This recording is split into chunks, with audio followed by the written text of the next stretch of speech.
vijana. Asante vijana. Wamesikia wale, hawana watu wamesikia. Mheshimiwa Rais, tunataka kukuhakikishia ya kwamba sisi no vimenti. Tabia zingine si zetu, ni za kuletewa. Na kuna viongozi hawawezi kujitengenezea mkutano, wanangoja siku ile utakuja wanadadia.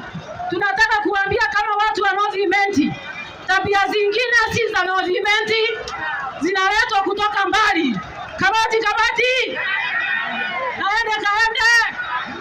Mheshimiwa Rais ameleta maendeleo, na kama wewe ni mwanaume enough, tengeneza mkutano wako upige makelele.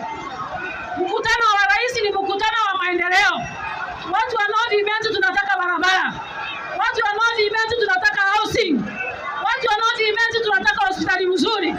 Tunakushukuru utupatia 500 million ambayo tumepeleka kwa hospitali yetu. Bwana asifiwe. Kabati. Kaende. Mwisho Mheshimiwa Rais, nikimaliza nataka kusema hivi. Kuna tabia ambayo watu wa movement wamekataa. Kuna wale ambao wanakuja kuleta sukari inabadilishwa kwa mangunia ingine. Wanaleta fertilizer inabadilishwa kwa mangunia ingine. Sisi tumekataa hiyo tabia. Tuma wachunguzi waangalie ni wakora gani wanafanya hiyo kazi. Ya mwisho nikimalizia Mheshimiwa Rais, hapa no movement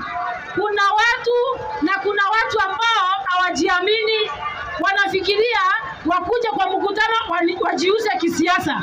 Wengine wanajiuza na njia mbalimbali. Lakini hata ukiangalia kwa huu uwanja, apart from lori mbili ambazo zimetoka Igembe, watu wa imenti wako na gavana ni mama. Wale ambao wanasema gavana ni mama, mkono juu.